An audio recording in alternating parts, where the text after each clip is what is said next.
Eu queria que você abrisse sua Bíblia no Evangelho. Não, primeiro a gente vai para Romanos. Abra em Romanos. O grupo de música, obrigada. Vocês são top. Valeu. Você fica aí, viu, Juninho? Por favor. Romanos capítulo 1. Gente, eu vou compartilhar com vocês uma palavra que o Senhor tem me dado no meu devocional. É assim que acontece. Deus me dá palavras no meu devocional. E quando eu vou orar para ministrar, geralmente é uma outra palavra. Mas eu estava meditando sobre essas escrituras para o meu devocional mesmo. E o Senhor disse, eu quero que você compartilhe. Então eu vou compartilhar. Eu estou um pouquinho rouca, porque ontem a gente fez um clamor aqui. Quem estava aqui dos diretores da liderança que estavam aqui ontem?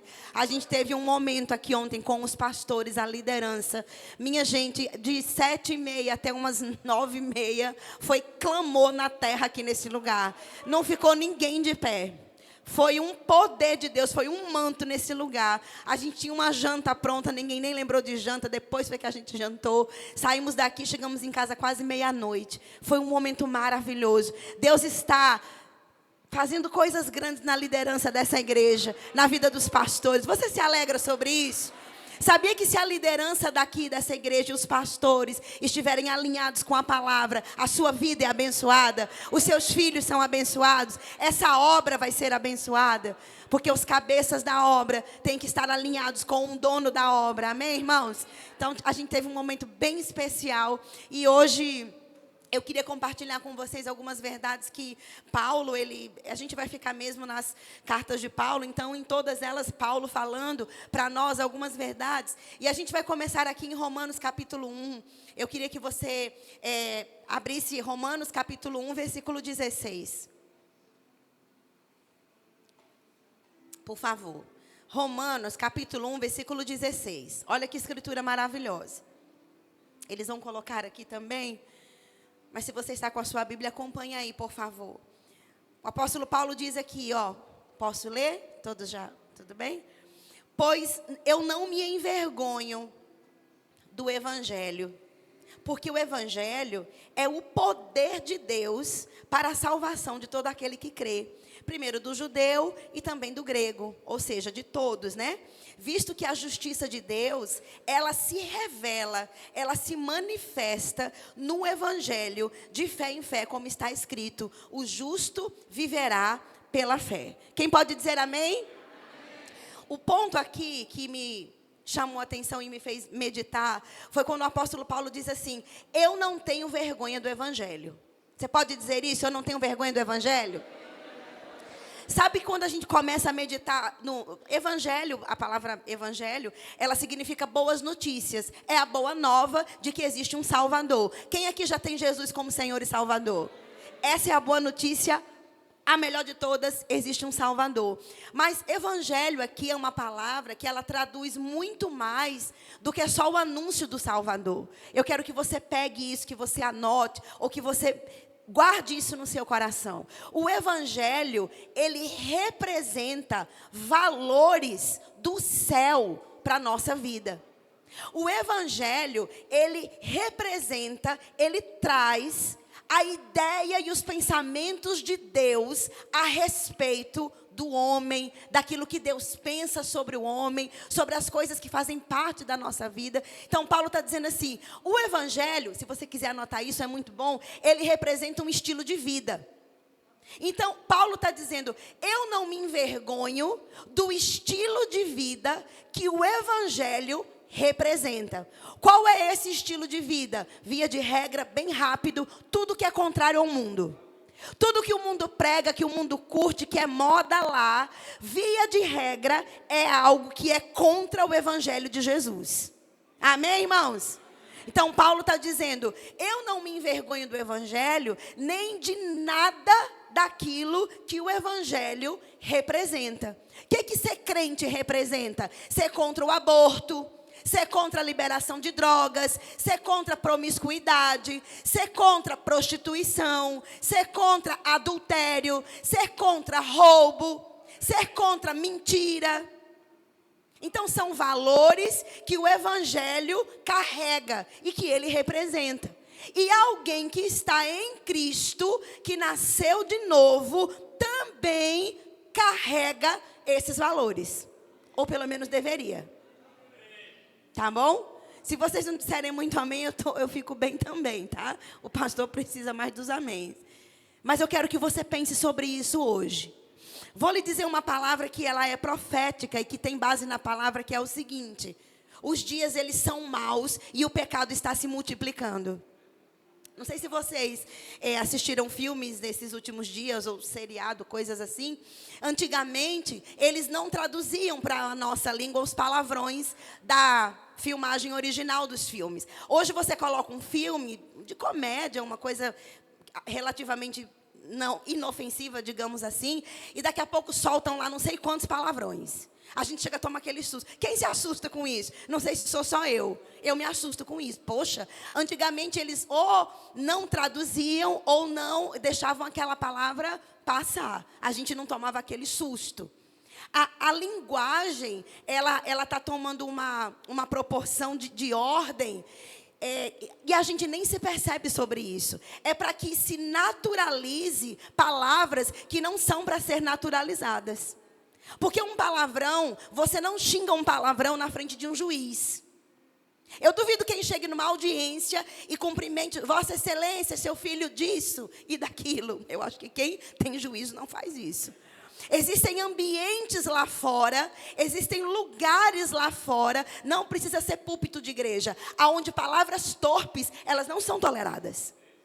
Porque até o mundo ainda entende que existe um tipo de linguagem inapropriada. Mas essa barreira está caindo. E essas palavras, elas estão entrando dentro da nossa casa. Porque não se tem mais esse filtro. Então o pecado ele está se multiplicando e as coisas estão se tornando naturais. Eu desligo na hora. Não dou audiência.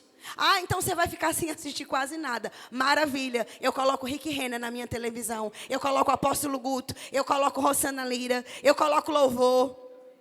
Mas eu não me sinto bem no sofá da minha casa, tá ouvindo uma enxurrada de palavrões. Eu não me sinto bem. Agride a minha vida, os meus ouvidos. Não acho legal. E Paulo disse: olha, é o seguinte, eu agora sou de Cristo. E eu não tenho vergonha de dizer que eu sou de Cristo.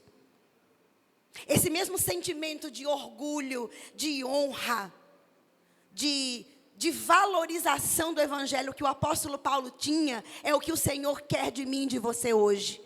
Que os nossos vizinhos não tenham dúvidas de que a gente é crente. Que o nosso grupinho da faculdade saiba que plágio, quando eu estiver no grupo, eu não aprovo, porque isso é ilegal. Porque crente não compactua com coisas ilegais. Bater ponto sem ir trabalhar é mentira. Sonegar é errado. Curtir vídeo pornográfico, Deus não se agrada. Então o mundo ele tem que saber com quem eles estão falando quando falarem com você. Eles têm que lavar a boca. Eles têm que ter um outro comportamento. Eles não podem te ofender, te agredir, te humilhar. Te ter como alguém da galera, porque você não é da galera. Você não é. Do politicamente correto. Ou eu não vou postar contra o aborto no meu Insta, porque o Insta vai me colocar lá no lugar da solidão. Eu não sei como é a palavra que fala do shadow ban, eu fica lá bloqueando, sei lá o que é isso. Pois eu pouco me importo. Quem morreu por mim foi Jesus. Eu vou postar sim. E eu fiz questão da minha camisa, de 5 títulos que tinha, eu coloquei: sou pró-vida, contra o aborto, sou a favor da vida. Bem grande. Porque é o que eu creio, é o que o evangelho prega, é o que o evangelho crê, é o que o evangelho representa, é vida, não é morte. Então eu não vou ter vergonha de sair com uma camisa que diz que eu sou a favor da vida, porque eu sou. Porque eu sou, sim, aqui e lá fora. E as pessoas que nos conhecem, elas têm que saber quem nós somos. Pela nossa vida. Não é um evangelho escondido, camuflado, como um camaleão, que quando chega no ambiente ele muda de cor. Já viu aquele bicho estranho, camaleão? No ambiente que ele chega, ele pega a cor. Não é assim, pastor? A gente não é camaleão, nós somos ovelha do sumo pastor Jesus Cristo. E temos uma identidade definida. Amém? Eu quero que você abra em 1 Coríntios, capítulo 1. Vamos embora. Amém? Os dias são maus. E como diz o pastor profeta Samuel, o Senhor está com a pá na sua mão. Não é assim? Limpando o eirado, fazendo a separação. Eu não sei você, irmãos, mas eu quero subir. Eu quero estar firmada no que eu creio, pregando o que eu creio e vivendo o que eu creio. Para o Senhor não me deixar, porque eu quero subir. Amém? Oh, aleluia. Hoje tinha uma moça lá, uma senhora que ela é da política aqui de Aracaju. E quando ela passou próxima a nós, o pessoal, vamos tirar selfie. É bom tirar selfie, as pessoas gostam disso. E o Senhor me disse assim, vá no ouvido dela e dê um recado. Eu fui. Nem queria. Eu olhei para ela assim e disse bem pertinho dela, se você não buscar ao Senhor, você vai ser envergonhada. Porque a sua fé, ela ainda não foi provada. E nem aprovada. Busque o Senhor para Ele te exaltar nessa cidade. E não se esqueça naquele dia de dizer quem foi que te colocou lá. Porque se você se esquecer, Deus vai tirar você.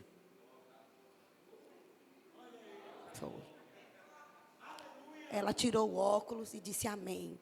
Então, você concorda, está ligado. Pelas suas palavras, você será julgada. E dê um abraço de amor. Porque depois da verdade tem que ter um abraço de amor. Então nós não podemos estar dispersos, mas fazendo aquilo que o Senhor quer que a gente faça. Amém, irmãos? Quem está entendendo o que Deus está falando aqui? 1 Coríntios capítulo 1. A bichinha já veio rindo, pensando que era selfie. Primeiro, eu não gosto de selfie. Um pouco, eu gosto um pouco só. 1 Coríntios capítulo 1. Esse versículo ele é muito bom. 18. A mensagem da cruz. Obrigada pela água. Está escrito. 1 Coríntios 1, 18.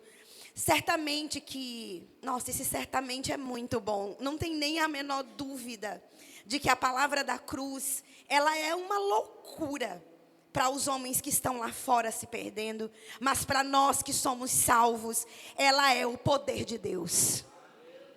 Então o evangelho, ele é uma loucura para os homens lá fora. Agora, quando a gente vê crente relativizando o evangelho, é a treva. Porque ele está começando a dizer o que é que tem, não é bem assim. Esse discurso é muito radical. Temos que pensar, temos que ver. Irmãos, naquilo em que a Bíblia é clara, não tem o que pensar nem o que ver. Já está escrito. Já está clara a vontade de Deus. Ou você crê ou você não crê. Não existe meio termo.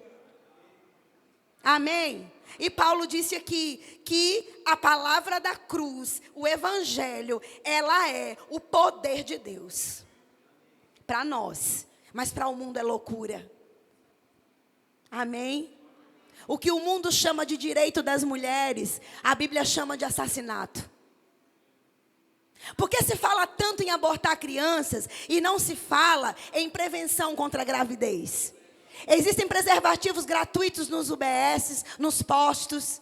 Existem toda uma série de conhecimento livre, gratuito nos postos. De entendimento sobre prevenção, sobre contraceptivos, mas ninguém se fala sobre isso. Um ato sexual irresponsável que gera uma vida, a mulher tem direito de tirar aquela vida, mas ela não tem o dever de se precaver contra uma gravidez. É mais fácil matar uma criança do que colocar uma camisinha. Mas o sexo livre é direito. Sim, então pague-se o preço ou tenha-se a responsabilidade, já que quer ir para a cama com todo mundo, de fazer as coisas de uma forma correta. Se uma criança de 11 anos pode engravidar, essa criança de 11 anos, ela tem que ser ensinada sobre prevenção, sobre contraceptivos. Mas é muito mais fácil a vida livre, promíscua, que mata uma criança que não tem nada a ver, do que se ensinar a educação sexual de verdade, legítima. Por que não se fala sobre isso? Isso é saúde da mulher. Uma mulher que sai com vários homens, que contrai uma DST, que aborto após aborto vai causando dano à sua saúde, ao seu psicológico. Onde está o discurso da saúde? É falácia. Deus é contra isso. Deus é contra isso. Eu sou contra isso, porque Deus é contra isso. Amém, irmãos? Ô, glória. Então, Paulo está dizendo assim, se liguem, vocês estão do lado que já venceu, vocês têm o poder de Deus, amém? Pode ser loucura para o mundo falar que um casal de namorados que tem vida livre sexual, eles podem viver assim. A Bíblia chama de fornicação. Era fornicação no tempo de Jesus, é fornicação hoje e o será até a volta de Jesus. Castidade é um dos valores que o Evangelho prega. Guardar o seu corpo para o ato sexual dentro do relacionamento matrimonial. O único lugar onde o ato sexual tem a bênção de Deus é dentro do casamento. Com um homem e uma mulher que se casam civilmente e dentro de uma instituição religiosa. Dentro desse formato, o sexo tem a bênção de Deus. Entre solteiros não tem. Entre um casado e um solteiro é adultério. Com pessoas do mesmo sexo é abominável. Deus diz, está escrito e eu creio. Deus criou a mulher para o homem e o homem para a mulher. Mas Romanos 1 vai dizer que a sensualidade da carne humana os inclinou para o uso que não é do costume natural. Homem com homem, mulher com mulher. Está em Romanos. Eu não me envergonho do Evangelho, porque ele é o poder de Deus. A constituição do modelo de família que o Evangelho prega é um homem e uma mulher que se unem, deixam pai e mãe e formam uma família. Esse é o modelo bíblico de família. Qualquer outro conceito fora dessa natureza não tem a bênção de Deus. Oh, mas esse discurso é muito retrógrado. A Bíblia tem que se atualizar. Não, irmãos, a gente aqui tem que se converter. Com esse negócio de moda, de seguidor, de Instagram, de cancelamento, o povo tem mais medo de dislike do que do juízo de Deus. Efésios capítulo 5. Tudo bem? Essa é a palavra do dia das crianças, amém? É essa que eu tenho hoje. E vamos. Efésios capítulo 5. Obrigada, Senhor. Oh, aleluia. Sabe quais são os versículos? 11 e 12. Vamos lá? Efésios 5.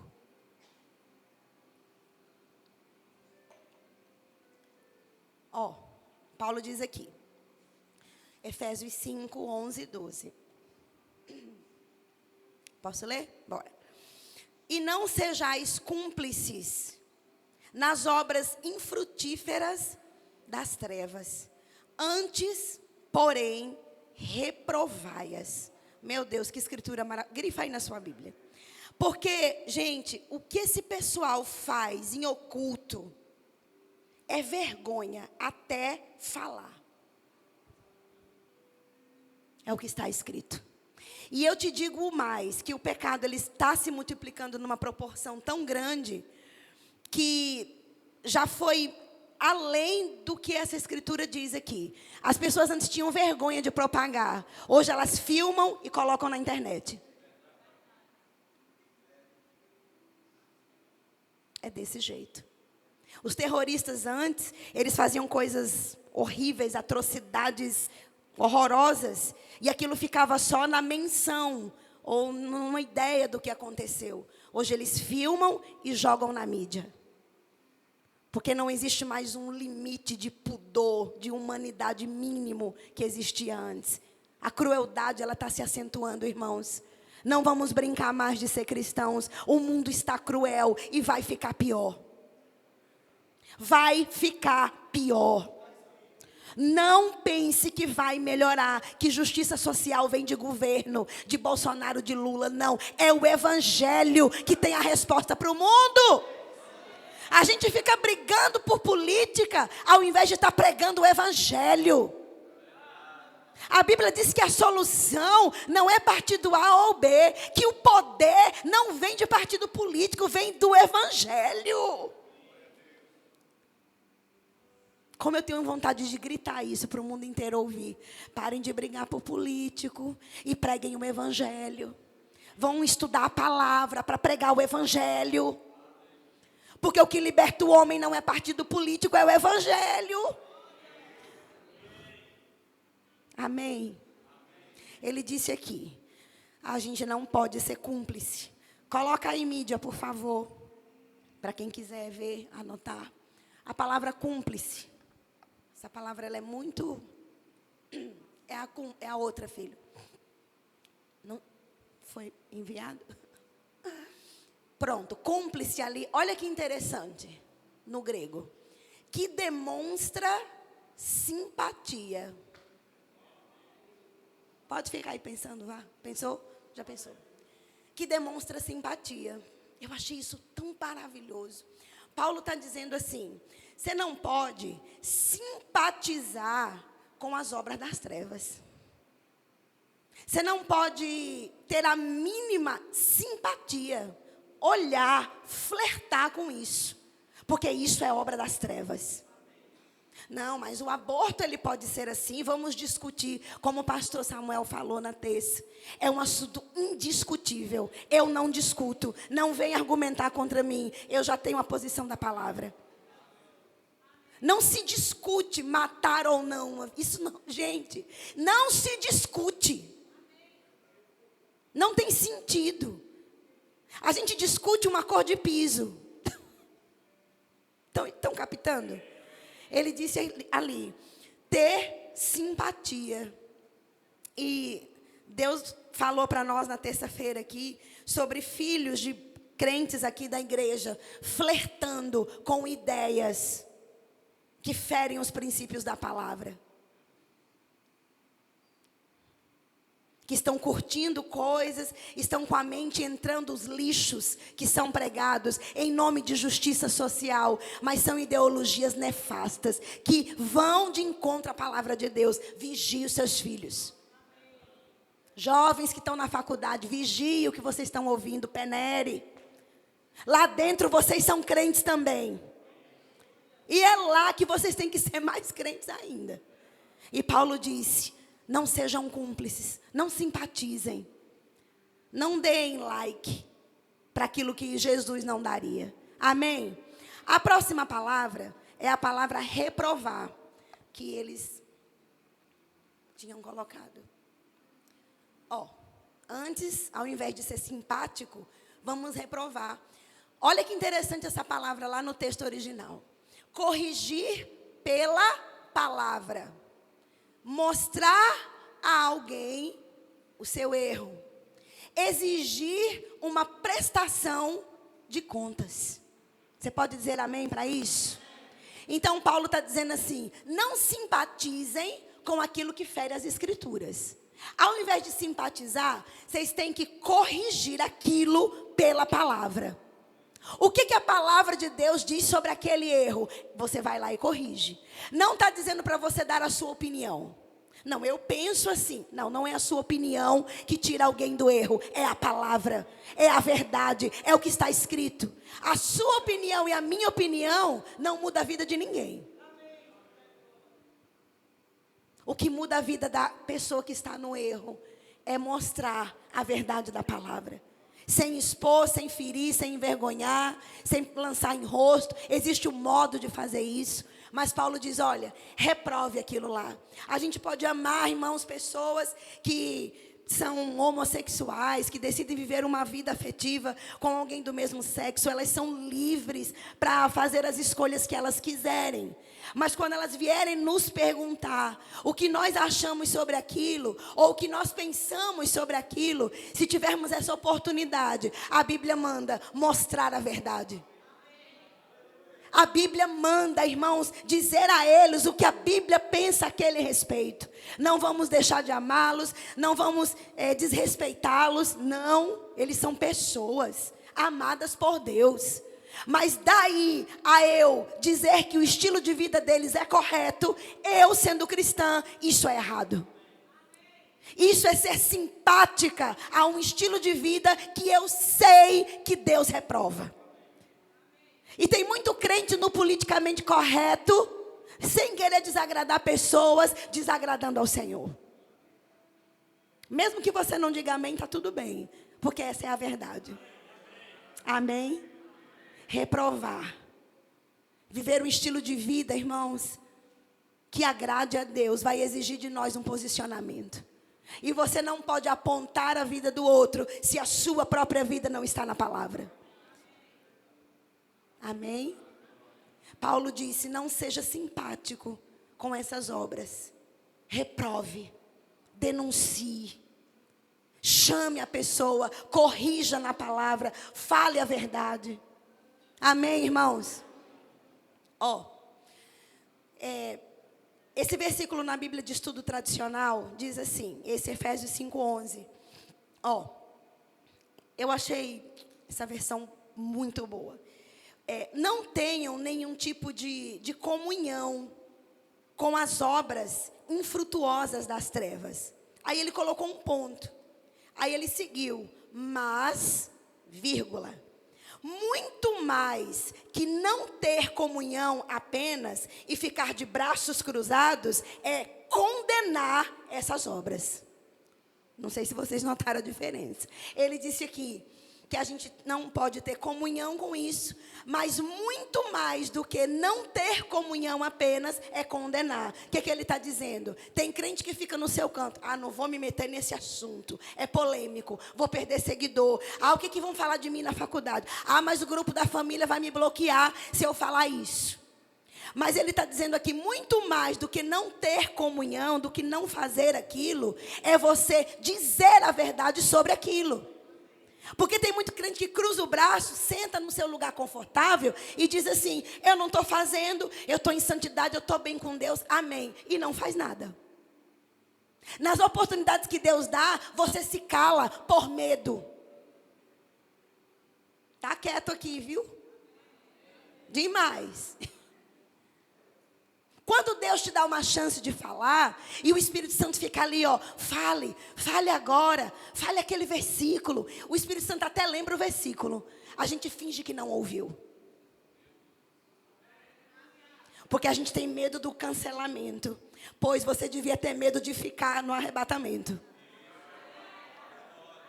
Esse é o cancelamento dos cancelamentos. Cancelado, só vai na segunda. Deus me livre. Amém. Então Paulo está dizendo, eu preciso que vocês mostrem o evangelho para quem está nas trevas. Agora eu vou te perguntar uma coisa, você lembra quem pregou o evangelho para você? Você lembra quando você estava no mundo e alguém foi lá e pregou para você, Andrezinho? A pessoa que levou o evangelho, vocês lembram dessa pessoa? Pronto, se essa pessoa não tivesse ido até lá,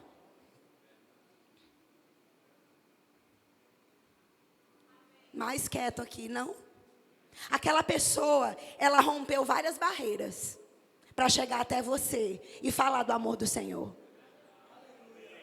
Aí veio mais outro, pastor Diego, e falou o evangelho. Aí veio mais um e falou. E veio outro e falou. E naquele dia o nosso coração se quebrantou, nossos olhos se abriram.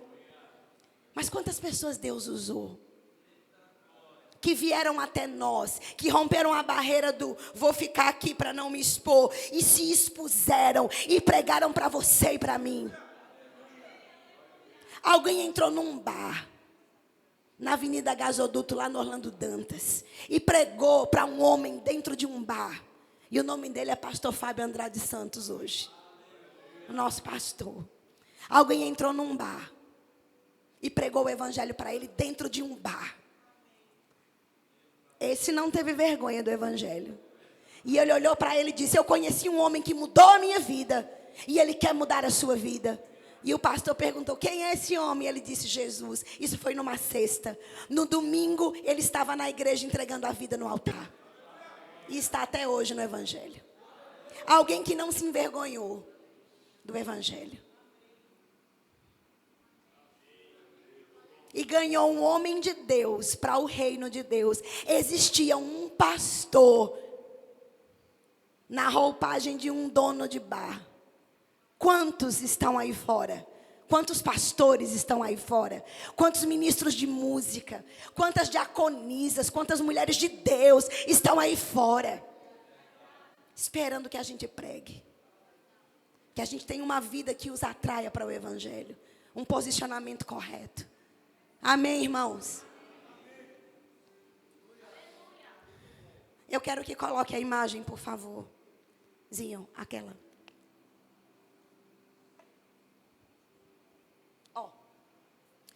Se puder apagar. Esse foi um filósofo irlandês, Edmund Burke. Ele disse, para que o mal triunfe, basta que os bons fiquem de braços cruzados. Isso foi um homem que estudou filosofia. Um homem inteligentíssimo, um homem que, eu não sei o credo desse homem, mas essa frase dele faz bastante sentido para mim. Ele disse que basta que a gente, eu vou colocar a gente como sendo o povo do bem, fique de braços cruzados. O pessoal diz, mas o pecado está aí, vai multiplicar mesmo, certo? E a gente não vai fazer nada. A gente não vai ganhar as pessoas para Jesus. A gente não vai se posicionar contra. O que eu vou dizer para Jesus naquele dia?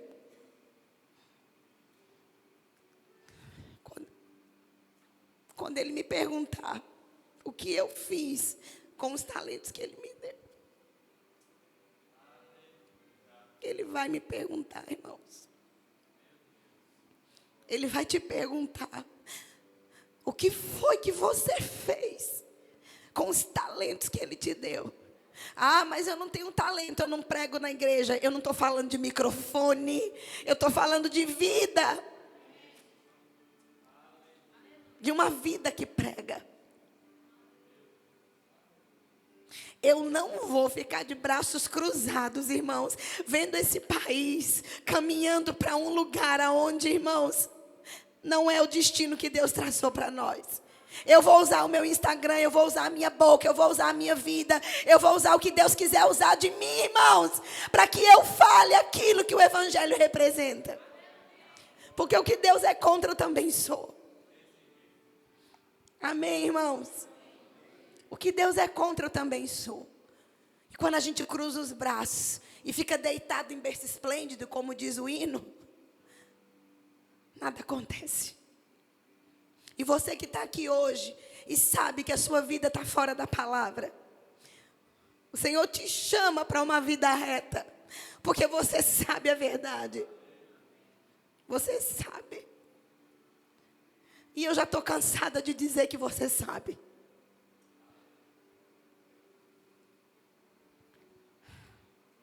Amém. E eu vou encerrar lendo uma coisa que eu botei aqui, que eu escrevi. Presta atenção. Orar é a primeira coisa que a gente, como cristão, deve fazer. Mas a oração não é a única coisa que a gente pode fazer. Porque tem crente que é só orar, orar, orar. Orar é a coisa mais importante, sim, irmãos. Tudo começa a ser gerado na oração. Agora eu te digo, quem ora de verdade, Deus dá comandos de ação. Deus dá ideia, Deus dá direção. Deus coloca associações para a gente agir. A igreja de Atos não ficava só no cenáculo de joelho orando, orando, orando. Não. Eles diziam lá em Atos 4, Senhor, dá ousadia para a gente pregar. Dá mais ousadia, Senhor. Dá ousadia para a gente pregar. Porque a gente quer sair e pregar o evangelho. Eita, povo de Deus. Orar é a coisa mais importante, mas não é a única. Se nós estamos orando, estamos fazendo a coisa certa.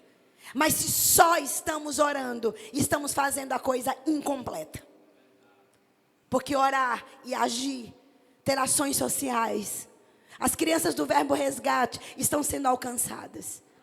Se a gente ficasse aqui só orando por elas, estaríamos fazendo uma coisa boa, mas estaríamos fazendo parte da obra. Mas eles estão indo lá, pastor Diego, Nai, o nosso diácono André, sua esposa Alana, a equipe voluntária.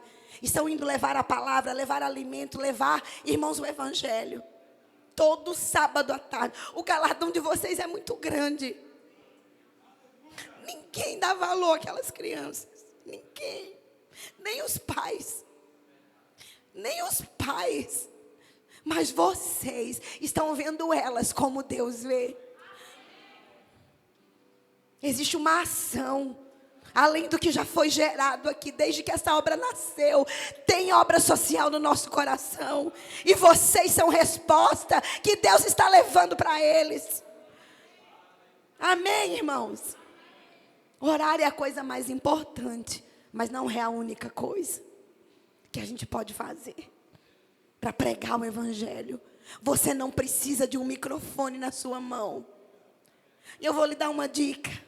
Nem queira microfone na sua mão. Se Deus não tem isso para você, é mais julgamento sobre a sua vida.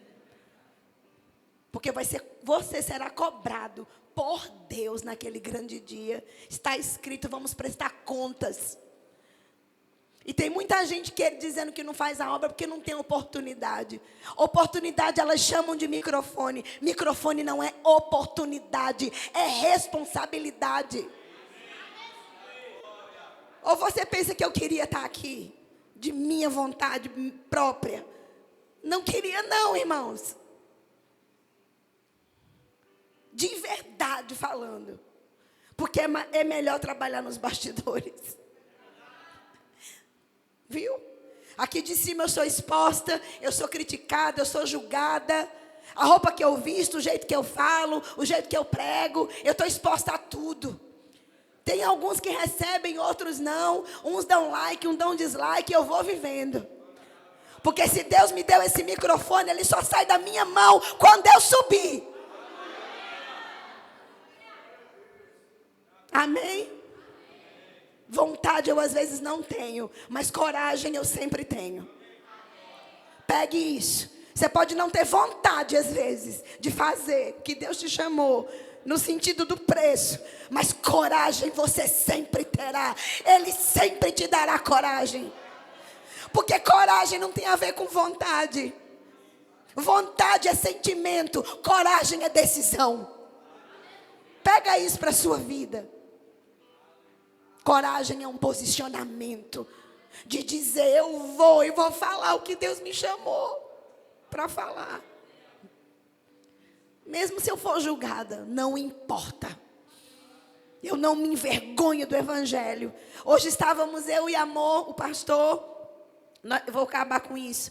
A gente botou o carro no meio do trajeto. Foram 5 quilômetros, mais ou menos, o trajeto 4 e quase 5. A gente deixou na metade, né? Aí foi encontrar com o povo da marcha. Depois voltamos para pegar. A gente marchou muito.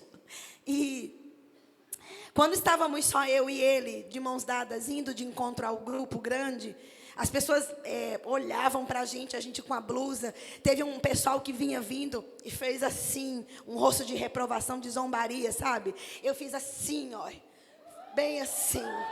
Estiquei a minha blusa para o nenenzinho que estava dentro da bandeira, o bebezinho dentro da bandeira aparecer, porque eu creio na vida. Muita gente sai nu expondo as imundícies, pois eu fui com a minha blusa a favor da vida, bem assim. Eu e ele. E a gente estava lá na força, eu e ele. O povo passava, aí teve um que jogou uma lata de cerveja de dentro do carro, quase nos atingiu. Acredito que ele tenha mirado, mas o Senhor botou o anjo. Uma hostilidade aberta, muito clara. E quanto mais a gente sentia aquele ambiente hostil, mais a gente estufava o peito. Parecia um pombo. Mostrando a minha... Eu não vim com ela porque ela estava muito suja. E Mas, gente, o que eu quero falar? Quando a gente encontrou com o povo do trio elétrico, aquele bando de crente, tocando que o Coliseu não parou a igreja, os leões não pararam a igreja. Ai, meu Deus, não foi, Ariane? Que eu vi essa menina pulando, ela já veio. A irmã Simone estava lá, as meninas Solange estavam lá. E eu vi os crentes do Lamarão. Meus olhos encheram de lágrimas na hora. E eu disse, encontrei o meu povo.